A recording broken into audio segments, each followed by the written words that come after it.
Federal Drive is presented by GEHA, Government Employees Health Association, proudly providing health and dental benefits to federal employees and their families. Visit GEHA.com. Even if the Democrats get everything they're asking for in their proposed continuing resolution, or if they accept the Republican version, it only kicks the CR can down the road for a few weeks, and we could find ourselves right back to shutdown talk before Thanksgiving. Here to talk about the political and institutional issues that are driving the current funding standoff is Senior Fellow in Governance Studies at Brookings, Molly Reynolds. Molly, thank you so much for being here. It's great to be with you.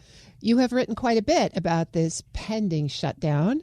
We're the day before. Before we jump into what's happening now, though, give us a quick history of the recent shutdowns and what's been behind those.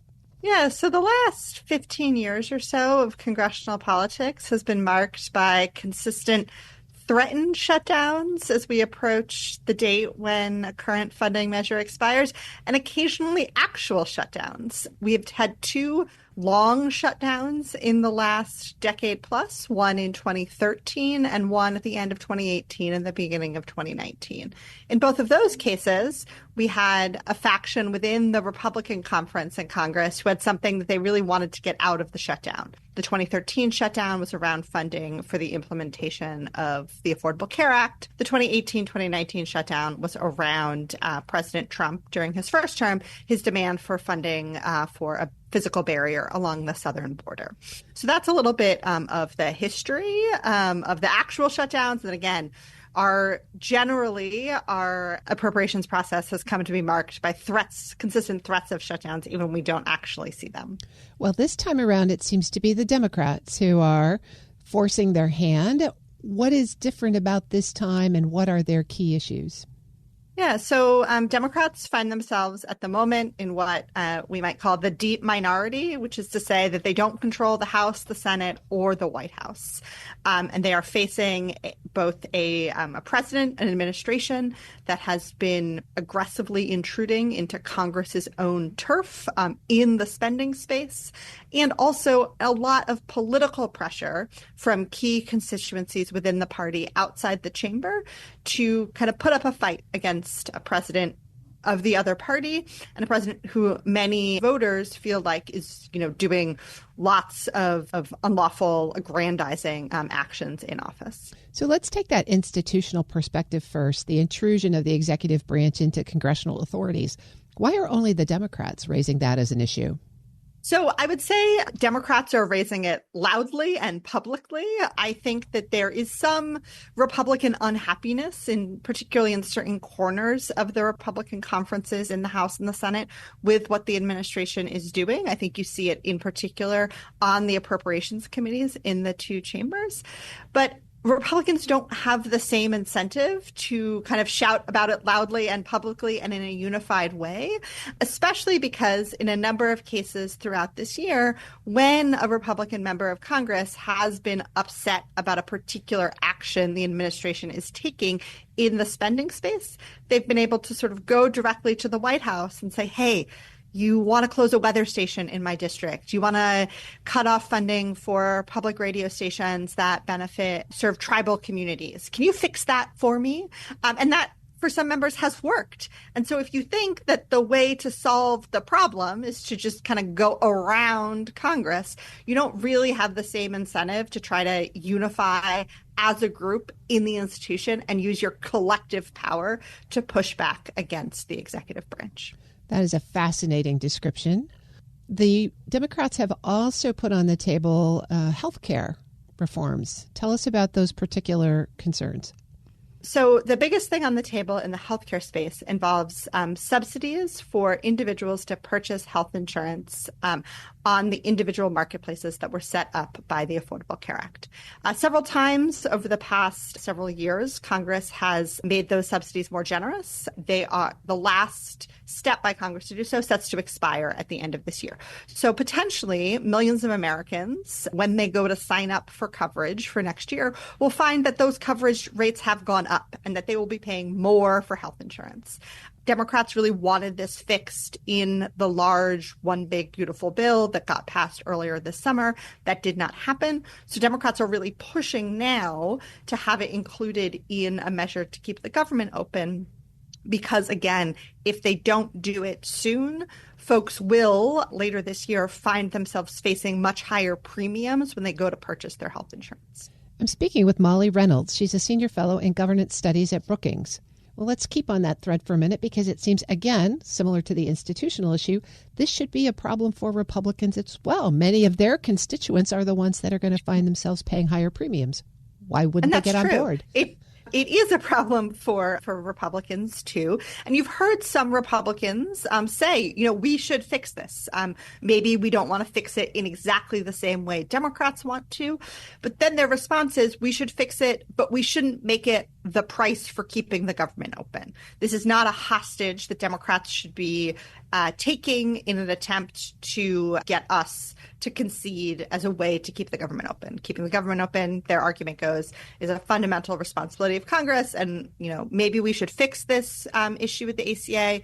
Again, maybe we don't exactly agree on how to fix it, but we should do that. If we're going to do it, we should do it separately and not as part of this process.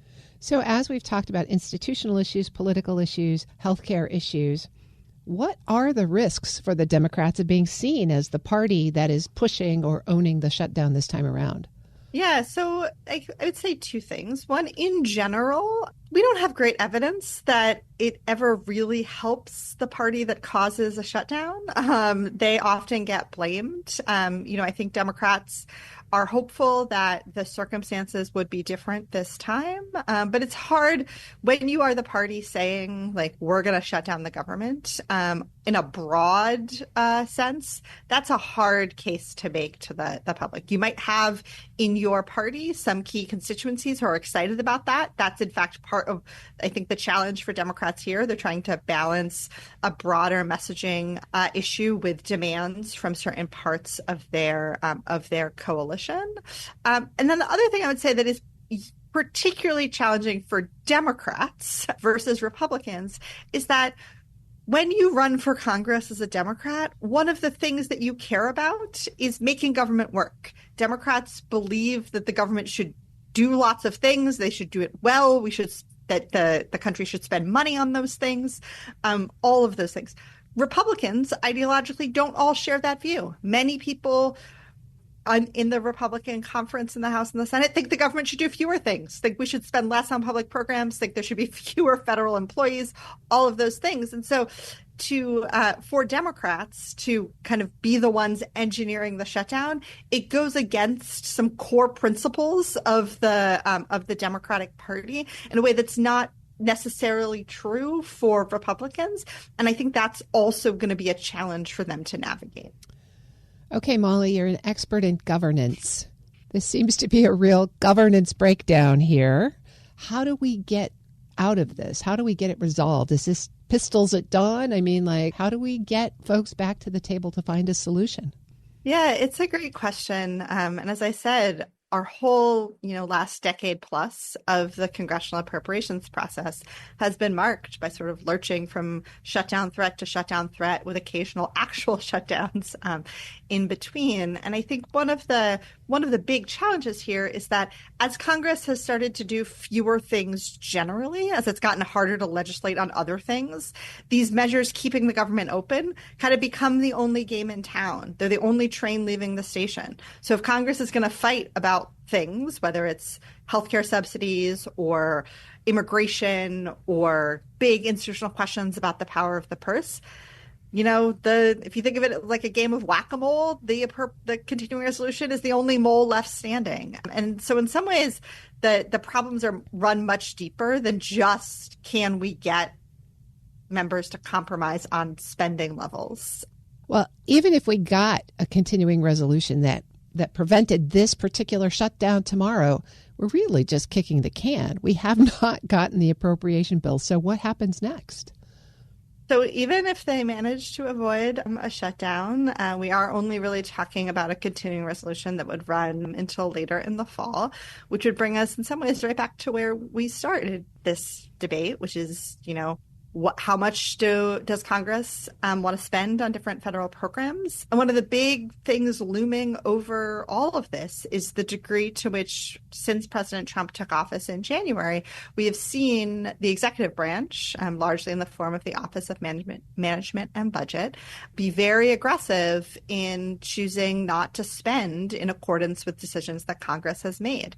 And so how do you negotiate a long-term spending deal in the shadow of an executive branch that might not implement the choices that Congress is making in the first place? And that makes the negotiations that much harder. And that's not changing. That's not going to go away between now and later in the fall, when we may find ourselves right back here having the same conversation. A little bit like Groundhog Day, I'm afraid. A little bit like Groundhog Day. I've been speaking with Molly Reynolds. She's a senior fellow in governance studies at Brookings. Molly, thank you for your insight. Thanks for having me. We'll post this interview at federalnewsnetwork.com/Federal Drive. Subscribe to the Federal Drive wherever you get your podcasts.